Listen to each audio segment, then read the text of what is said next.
भोपाल में आयोजित हुई एक प्रेस वार्ता के दौरान पत्रकारों से बातचीत करते हुए ऑल इंडिया 243वीं रैंक होल्डर और फिजिक्स, केमिस्ट्री, मैथ्स जैसे महत्वपूर्ण सब्जेक्ट्स की तैयारी खुद ही कराने वाले आईआईटी दिल्ली से पास आउट सरदाना सर ने भारत के एजुकेशन सिस्टम में कुछ जरूरी बदलावों पर प्रमुख जोर दिया है। सरदाना सर के मार्गदर्शन में सरदाना इंटरनेशनल स्कूल स्पोर्ट्स में भी छात्रों को अधिक से अधिक बढ़ावा देने के लिए प्रोत्साहित कर रहा है। परिणाम स्वरूप सरदाना स्कूल के बच्चे पढ़ाई में आशातीत परिणाम के साथ साथ स्पोर्ट्स में भी अव्वल बने हुए हैं। इतना ही नहीं, आर्थिक रूप से कमजोर विद्यार्थियों के लिए भी विशेष सुविधाओं पर ध्यान दिया जा रहा है ताकि बच्चों की शिक्षा और व्यक्तित्व निखार में आर्थिक पक्ष रोड़ा न पड़े। मध्य प्रदेश की एक छोटी सी जगह देवास से हमारे साथ शिक्षा के क्षेत्र में कार्य करने वाले एक अद्भुत कार्य किया है। ललित सरदाना हमारे साथ मौजूद है। आज हम उनसे बात करेंगे कि उन्होंने इस तरह की जो शिक्षा के क्षेत्र में एक नयापन लाने के लिए प्रयास किया है वो कैसे किया और कब से किया। नमस्कार। कब से और कैसे प्लान आया? मैं 1997 से आईआईटी के लिए पढ़ा रहा हूँ। देवास में कोचिंग शुरू किया था मैंने सरदाना ट्यूटोरियल्स के नाम से।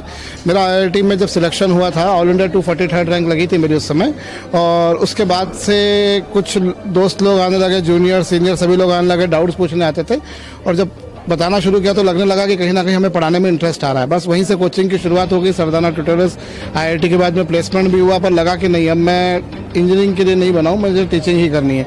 वो पढ़ाना शुरू किया 1997 से 2008 तक। कई बच्चे आईआईटी में गए, एनआईटीज़ में गए। उस समय हम लोग आरईसी रीजनल इंजीनियरिंग कॉलेज बोलते थे। मेडिकल कॉलेज में एम्स में गए, सफदरजंग में गए, केईएम मुंबई गए, एएफएमसी गए।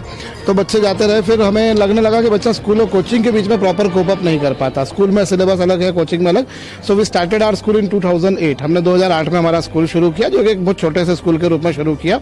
उसमें रिजल्ट्स, जब हमने स्कूल शुरू किया तो रिजल्ट्स और ज़्यादा बेटर हो गए हम लोगों के। और फिर ऐसा लगने लगा कि अरे यार, हम केवल देवास के बच्चों को पढ़ा पा रहे हैं, तो हमें कुछ ना कुछ ऐसा करना चाहिए कि देवास से बाहर के बच्चे आएँ। अब दो ऑप्शंस थे, या तो हम खुद बाहर चले जाते, लेकिन वो शहर है कि छूटता नहीं है। तो फिर हम लोगों ने देवास में ही पढ़ाने के लिए हमने बाहर के बच्चों को यहाँ पर लाएं। उसीलिए हम लोगों ने बोर्डिंग स्कूल की शुरुआत करी। सन 2017 से वो बोर्डिंग स्कूल चल रहा है, और जब से बोर्डिंग शुरू किया तब से हम लोग ज़्यादा अच्छा रिजल्ट बना पा रहे हैं, क्योंकि यहाँ बच्चे सेलफोन वगैरह का यूज़ नहीं करते, तो उनके पास टाइम ज़्यादा रहता है। स्पोर्ट्स भरपूर खूब सारे खेलते हैं वो। क्रिकेट में हमारे बच्चे अच्छा कर रहे हैं, वॉलीबॉल में अच्छा कर रहे हैं, बैडमिंटन में बहुत अच्छा कर रहे हैं, जंप रोप में अच्छा कर रहे हैं। तो हम लोग स्पोर्ट्स और एकेडमिक्स इनको लेकर चल रहे हैं। ये बात समझ में आई कि समाज सेवा को लेके भी आप काम कर रहे हैं, जैसे निःशुल्क वाली बात भी आप जी। देखिए, मैं तो इसे समाज सेवा नहीं मानता, क्योंकि हम भी वैसे ही पढ़े हैं और हमें मालूम है मतलब कि पैसा ना होने की कीमत क्या होती है। मैं उस घर से रहा हूँ जिस घर में महीने की आखिरी तारीख को 100 रुपये नहीं बचते थे। तो 100 रुपये अगर बच गए मतलब वो हमारा महीना बहुत अच्छा चलाएगा। तो we people belong to that kind of family. हमने बहुत सारी ऐसी चीज़ें करी जिसमें हमें दिक्कतें आती थी। तो मैं ये चाहता था कि कहीं ना कहीं जितना अधिक से अधिक किया जा सके करें। भाई एक लिमिट हो सकती है, क्योंकि मैं तरुण सागर जी महाराज को बहुत सुनता रहा हूँ, तो उन्होंने कहा है कि मुट्ठी बंद भी मत रखो और पूरी खोलो भी मत, जब जैसे जरूरत पड़े वैसे करो। तो जितना हो सकता है उतना करते हैं। जो अपनी फाइनेंशियल नीड्स है अगर वो पूरी हो रही है तो उसके बाद में we are doing for others.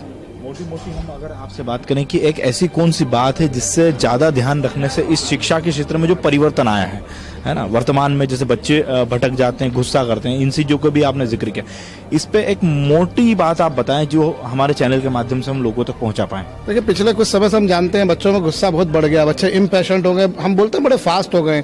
आप फास्ट भी बोल सकते हैं, कई बार उसे इम्पेशेंट भी बोल सकते हैं, क्योंकि वो अब मोबाइल फ़ोन को बहुत ज़्यादा यूज़ करते हैं। अब आप देखेंगे पापा के पास में 15,000 रुपये का मोबाइल फ़ोन है, शायद उससे भी कम का, लेकिन बच्चे के पास में 1.5 लाख रुपये का आईफोन है। ये बहुत सारे घरों में। कई बार आप पाएंगे कि बच्चे के स्कूल की सालाना फीस उतनी नहीं जितना का उसका पास में सेलफोन है। सेलफोन सबसे ज़्यादा नुकसान कर रहे हैं हमारे बच्चों का, हमारे धर्म का, हमारे संप्रदाय का। ये बहुत ज़्यादा हमारी बच्चियाँ जो हैं वो गलत संगत में चली जाती हैं। हम लोगों ने इस पर सख्ती से कंट्रोल किया है। हम लोग अपने पास में बच्चों को सेलफोन वगैरह यूज़ नहीं करने देते हैं, और पूरी तरह से हिंदू सनातन धर्म को हम फॉलो करते हैं वहाँ पर। और हमारे बच्चे सुबह उठकर हनुमान चालीसा पढ़ते हैं।